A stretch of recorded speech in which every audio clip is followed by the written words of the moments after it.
Tu jures de rester sage, tu jures de rester forte, de rester avec l'image de Dieu qui adore. Ce soir, le ventre vide, tu cacheras tes larmes, ta mère, ton amour, ton guide. Cette nuit jettera les armes, tu chasses les anges qui passent. C'est la peur du silence. Cette nuit, la vie t'envahit, la meilleure des amis. Une photo, un souvenir, une larme, un soupir de cette nuit qui s'achève et besoin dans tes rêves.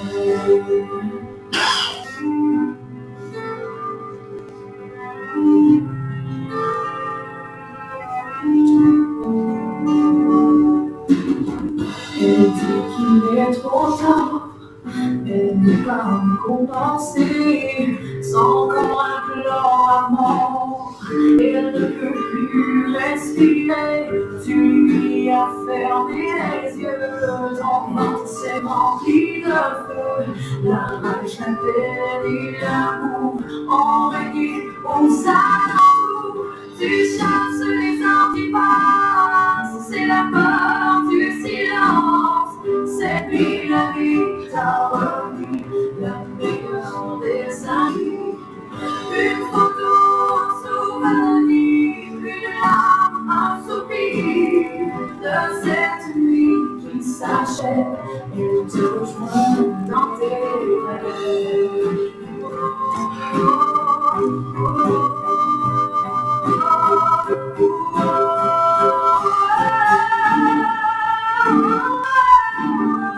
Tu chasses les anges qui passent, c'est la peur du silence. Cette nuit, la vie t'a remis, la meilleure des amies. Une photo, un souvenir, une larme, un soupir de cette nuit qui s'achève et te rejoint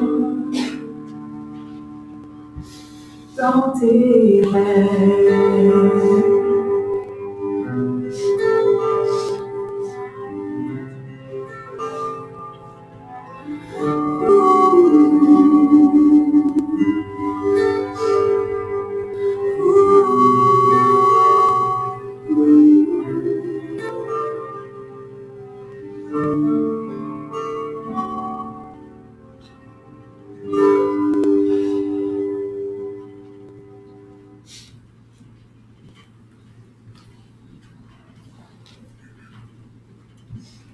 Alors bonjour tout le monde et bienvenue à cette cérémonie d'adieu qu'on va vivre ensemble ce matin en hommage à la vie de Madame Lavoie. Vous savez, la cérémonie à laquelle vous allez assister, c'est différent de ce qu'on voit actuellement dans les églises. Parce que premièrement, ce qu'on fait ce matin, c'est pas une cérémonie de funérailles, mais plutôt une cérémonie d'adieu, un hommage à la vie. Alors ce qu'on célèbre ici ce matin, bien sûr, c'est pas la mort de Madame Lavoie, mais c'est plutôt les 85 années de vie qui ont précédé. Vous aurez probablement remarqué juste à côté de son urne, il y a un beau bouquet de fleurs que vous avez fait faire. Ces fleurs-là, ça représente un petit peu l'amour que vous avez pour elle. Mais il me semble qu'il manque quelque chose. Je vais demander à Bertrand de venir déposer un article qui est très précieux, qui représente très bien Mme Lavoie. Alors, on va venir déposer un jeu de cartes tout près de son urne.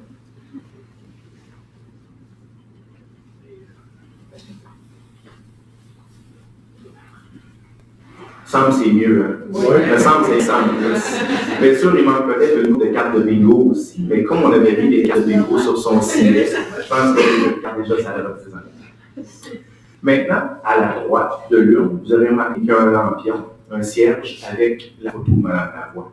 Et tout autour de ce lampion-là, il y a 4 petits cierges. Ces 4 bougies-là représentent chacun de ses enfants. Alors, je vais les inviter à tour de rôle à venir près de moi. Je vais leur remettre une allumette. Vous allez donc prendre la flamme, même le cierge de Mme Lavoie, et vous allez allumer à tour de rôle la bougie qui vous représente. Alors, je vais inviter par ordre de naissance. Joanne, s'il vous plaît.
Alors maintenant que vous l'avez entouré de votre amour, vous l'avez entouré de sa passion et vous l'avez entouré de votre lumière, on va tomber dans la partie un petit peu plus intime de la cérémonie. Alors je vais maintenant inviter Isabelle qui va venir nous dire quelque chose.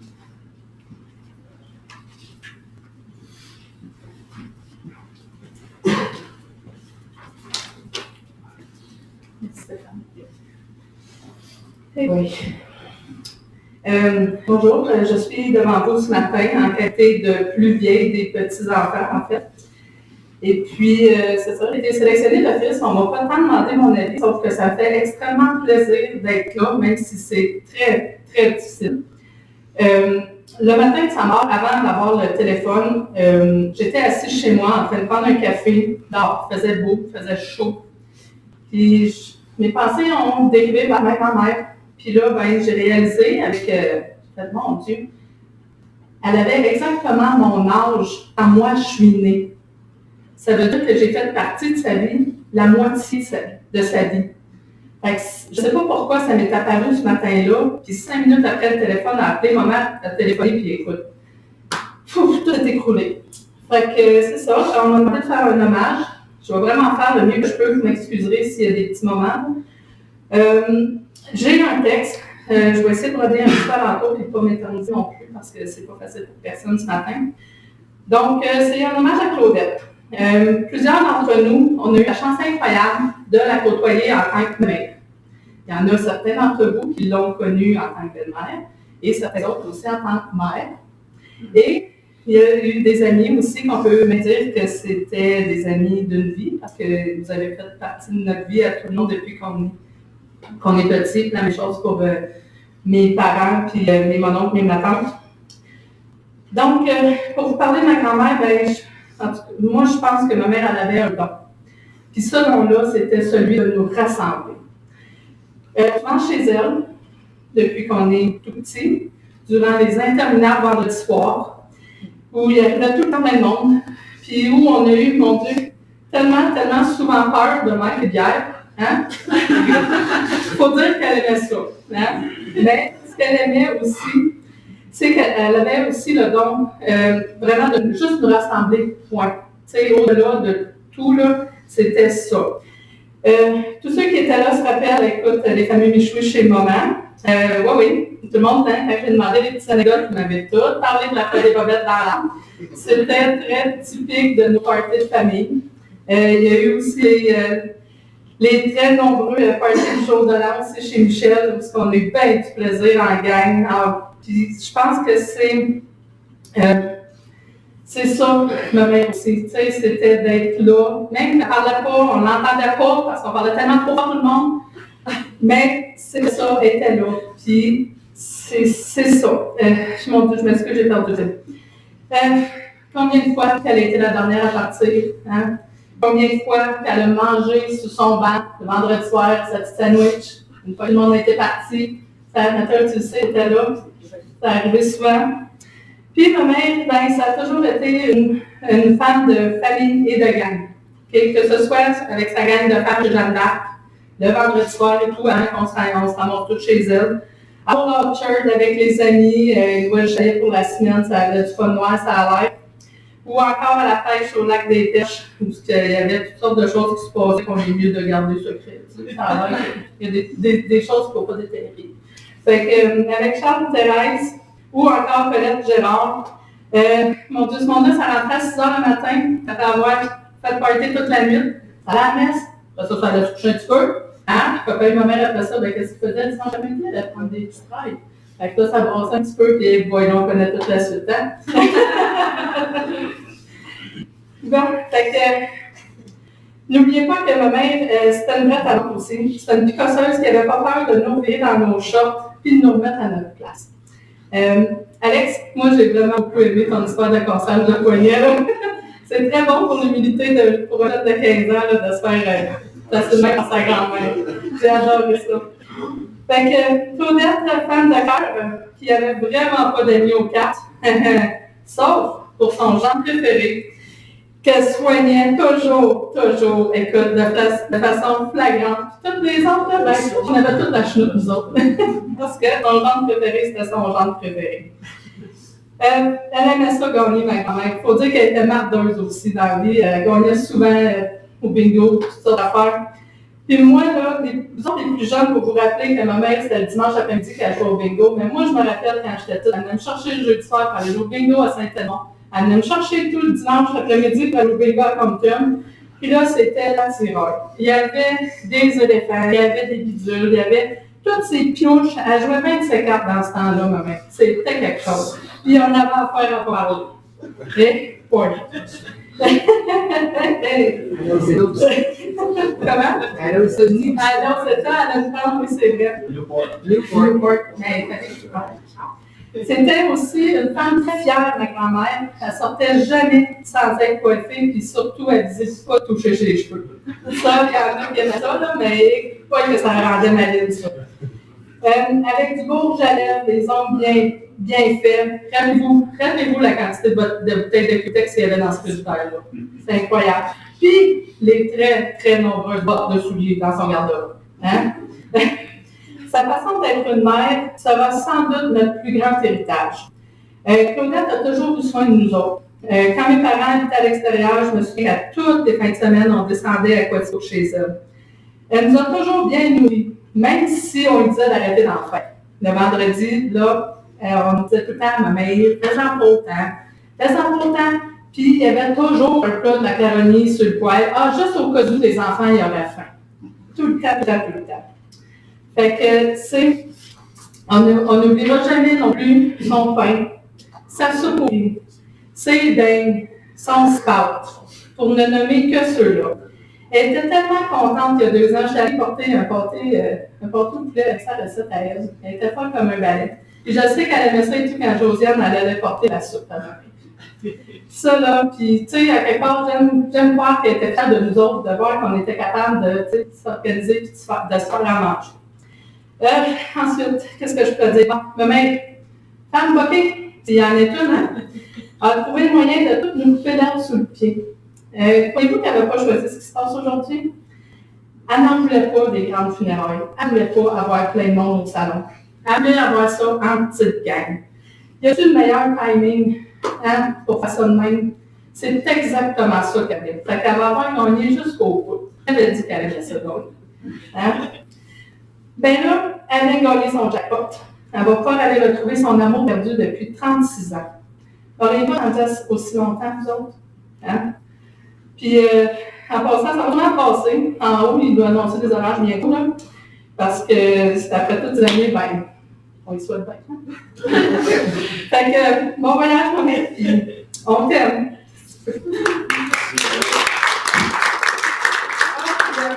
Moi, je vais juste vous dire, je vous en ai fait une copie, OK, s'il vous plaît. J'en ai, vous viendrez vous en chercher. Tu sais, je trouve que c'est quand même un beau souvenir. Fait que, c'est ça.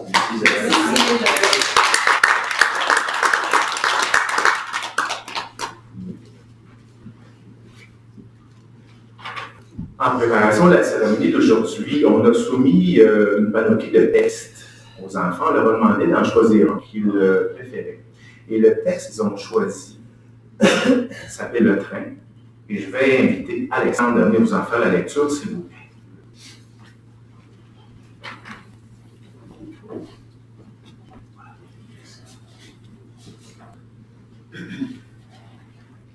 La vie est comme un voyage dans un train. On monte et on descend. Il y a des arrêts, des imprévus, des retards, des pannes, des accidents. Quand on est et qu'on monte dans le train, nous rencontrons des personnes qui, croyons-nous, resteront avec nous pendant tout le voyage. Ce sont nos parents. Malheureusement, la vérité est tout autre car il arrive qu'ils descendent dans une gare peu rapprochée sans nous prévenir de cette sortie subite. Il y a d'autres personnes qui montent à bord et dont la présence sera déterminante. Ce sont nos frères, nos sœurs, nos amis, nos proches. Quand certaines d'entre elles descendent, elles laissent en nous une nostalgie pour toujours. D'autres montent et descendent tout de suite. C'est à peine si nous avons le temps de les croiser et de les connaître. Et d'autres qui, épuisés par le voyage, veulent prématurément sortir du train. Parfois, on s'étonne de voir que certains passagers que nous aimons s'assoient dans un autre wagon. Ils nous laissent voyager seuls, et ce, même s'ils savent que nous les cherchons partout dans le train. Et quand nous les retrouvons, la place à côté d'eux est déjà prise. Le grand mystère du voyage est que nous ne connaissons pas le moment où nous descendrons du train pour toujours. Pas plus que nous ne connaissons celui de nos compagnons de voyage ou même de celui qui est assis juste à côté de nous. Essayons donc de faire le plus beau voyage possible, de partager nos différentes découvertes, d'égayer mutuellement notre trajet et surtout de nous entraider quand le bagage devient trop lourd. Pour ma part, quand je quitterai ce grand train de la vie, oui, je serai triste. Par contre, je serai en paix car j'aurai fait mon possible pour être un bon compagnon de voyage.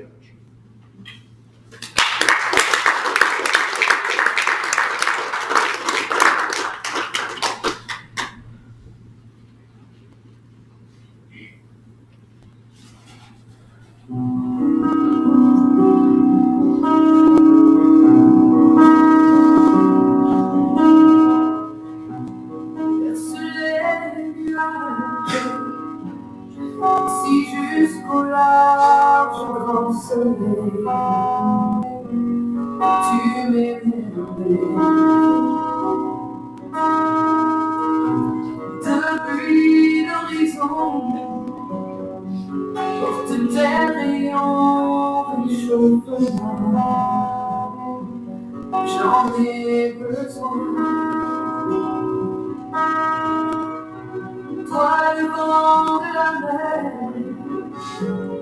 va dire à ma mère combien je l'aime, comme elle est. Va vers l'horizon, porte ma chanson, chante la vie à son oreille. Les ours aujourd'hui, où elle vécut avec lui la plus grande partie de sa vie. Mais ce n'est retourné au village où je suis né, là où mon père est enterré. Toile de la nuit, dis-lui bien ceci, qu'on est toujours auprès de lui.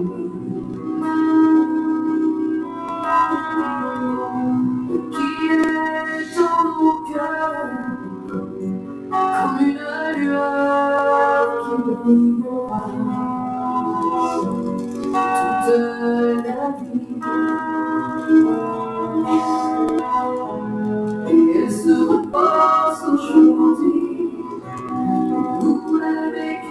avec lui, la plus grande partie de sa vie. Mais seul elle est retournée au village où je suis né, là où mon père est enterré. Seule elle est retournée au village où je suis né, là où mon père est enterré. Là où mon père est enterré.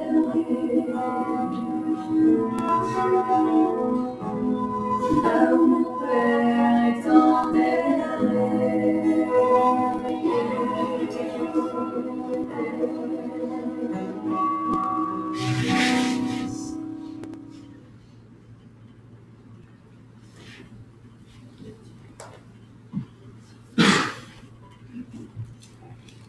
Vous savez, quand on perd un proche, quand on est confronté au départ de quelqu'un qu'on aime, c'est souvent une époque où on remet un peu en question la mort, la vie. Il y a une pleine remise en question qui se font à cette époque-là.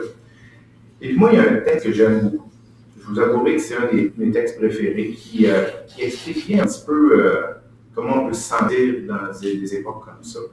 C'est un texte de Doris Lucier. Vous connaissez Doris Lucier, on l'a connu avec son personnage du Père Gédéon. Et puis, Doris Lucier, c'est un homme qui, malheureusement, a subi un deuil très difficile alors que son fils s'est enlevé la vie. Et quand il a été confronté à ce deuil-là, il a remis en question autant la vie que la mort. Et il en a écrit un très beau texte. Et j'aimerais en lire un petit. Alors, M. Lucier nous dit ceci. « Je n'ai qu'une toute petite foi, naturelle, fragile, vacillante, bougonneuse et toujours inquiète. Une foi qui ressemble bien plus à une espérance qu'à une certitude. Mais voyez-vous, à la courte lumière de ma faible raison, il m'apparaît irrationnel, absurde, injuste et contradictoire que la vie humaine ne soit qu'un insignifiant passage de quelques centaines de jours sur cette terre ingrate et somptueuse. Il me semble impensable que la vie, une fois commencée, se termine bêtement par une triste dissolution dans la matière. Si bien que j'en suis venu qu'à penser que la vraie mort, ce n'est pas mourir, c'est perdre sa raison de vivre. Et bientôt, quand ce sera mon tour de monter derrière les étoiles et de passer de l'autre côté du mystère, je saurai alors quelle était ma vraie raison de vivre, mais pas avant. Ce que je trouve beau dans le destin humain, malgré son apparente cruauté, c'est que pour moi, mourir, ce n'est pas finir, c'est continuer autrement. Un être humain qui s'éteint, ce n'est pas un mortel qui finit, mais plutôt un immortel qui commence. Mourir au fond, c'est peut-être aussi beau que naître. Est-ce que le soleil couchant n'est pas aussi beau que le soleil levant? Et un bateau qui arrive à bon port, n'est-ce pas un événement heureux? Et si naître n'est qu'une façon douloureuse d'accéder au bonheur de la vie, pourquoi mourir ne serait-il pas qu'une façon douloureuse de devenir heureux? Alors, vous voyez, autant ce texte-là de Doris Lucier que celui qu'Alexandre nous a lu tantôt sont deux textes qui sont remplis d'espérance. Alors, si vous voulez, un petit peu pour témoigner justement notre foi, notre espérance envers le monde meilleur qui attend Claudette, je vous demanderai, s'il vous plaît, de vous lever et de m'accompagner dans ensemble la prière du Notre Père, et je vous salue. Au nom du Père, du Fils et du Saint-Esprit. Amen.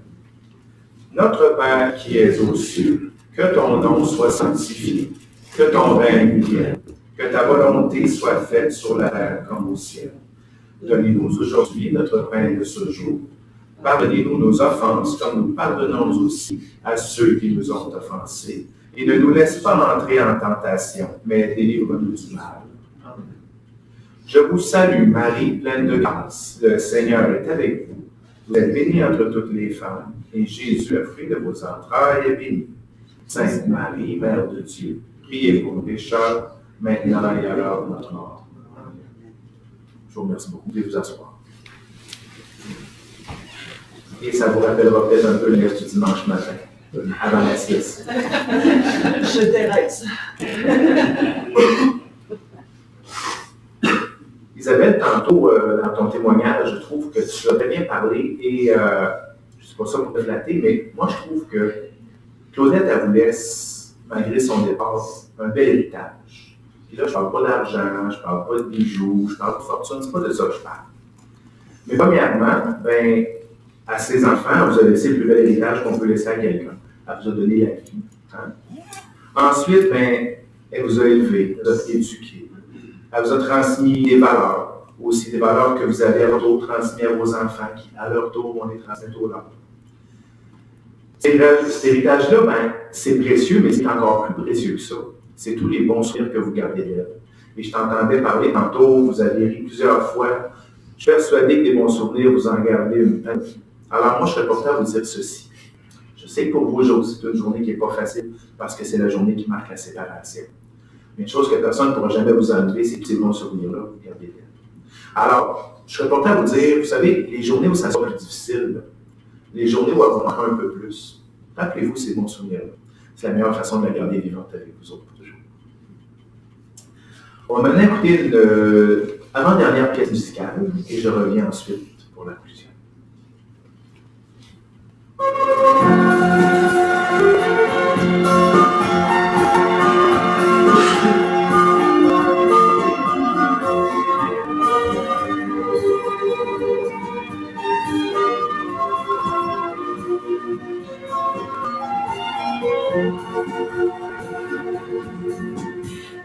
La vie, c'est fait de tout, c'est fait de rien. C'est la chanson qui va bien. C'est un sourire ou une larme. La vie, c'est un oiseau qui monte au ciel. C'est un orage en arc-en-ciel. Des yeux d'enfant qui vous désarment. La vie, c'est la beauté de nos chemins, après la gueule dans la main, jusqu'au jour sa route semblable. La vie, c'est l'inconnu du lendemain, c'est le passé qui nous revient, comme un regret d'une vieille dame. Ma vie, je l'ai vécu comme j'ai voulu, je l'ai choisi non plus, je prends des erreurs sans partage. Ma vie à moi, c'est un combat que j'ai mené, si Dieu peut me pardonner, j'irai plus haut que les nuages.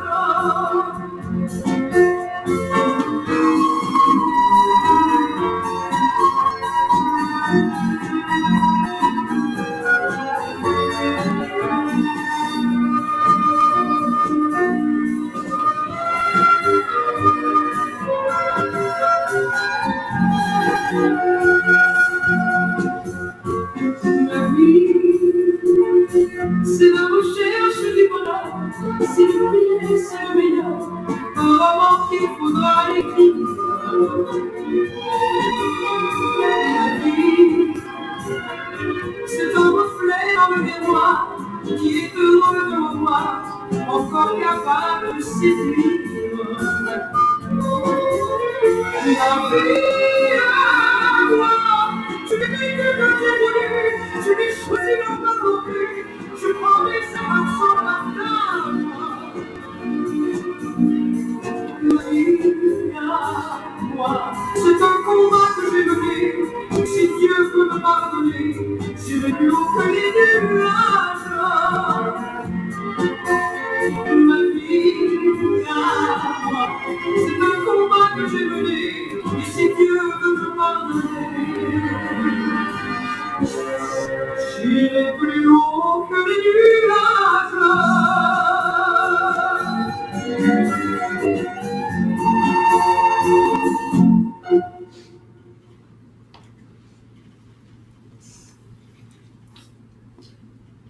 Je ne sais pas si vous avez remarqué pendant tout le long de la cérémonie que les flammes, là, elles ne sont pas restées droites et fixes. Hein?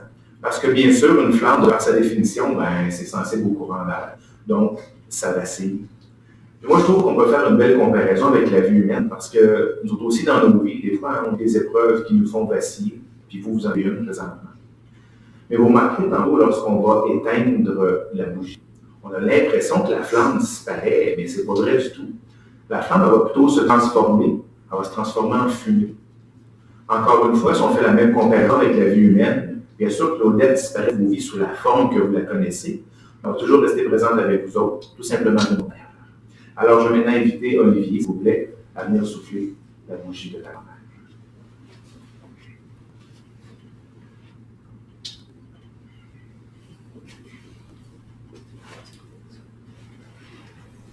On arrive maintenant à la conclusion de la cérémonie. Alors, je voudrais vous remercier pour votre participation et je vais maintenant laisser la parole à Joanne pour le mot de la fin.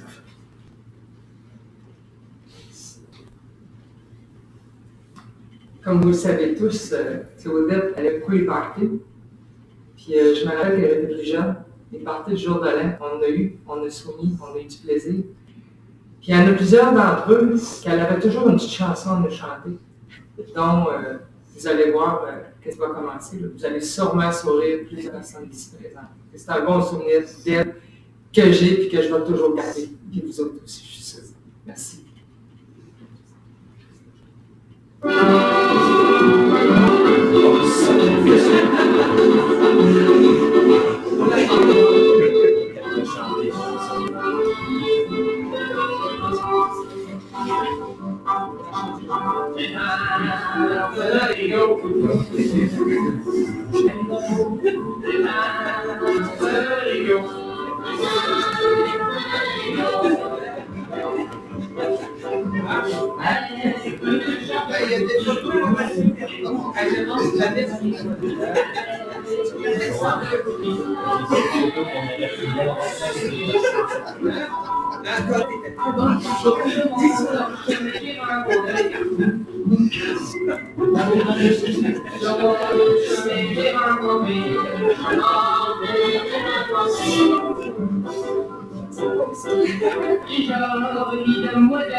Le seul qui s'est gay parce que je gay aussi avec ça.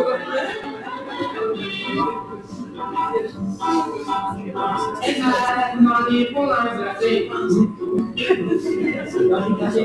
Elle m'a demandé pour l'embrasser.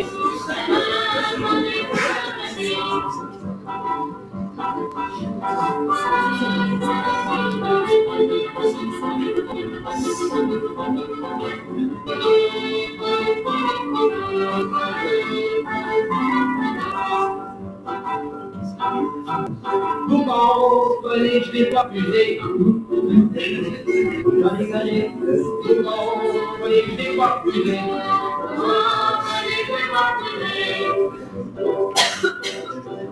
Ils ont quand même demandé.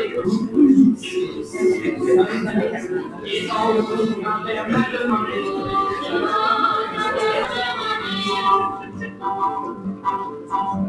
Le vouloir y poser. Le vouloir y poser.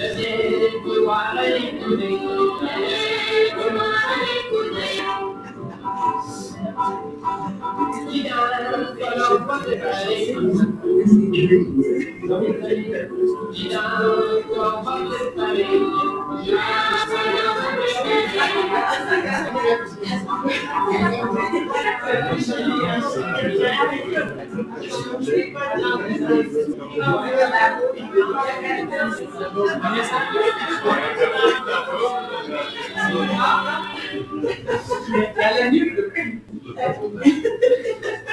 Alors voilà, je vais maintenant vous demander si vous voulez de voir dans vos voitures. On va maintenant former le cortège pour nous rendre au cimetière Saint-Edmond pour l'initiation.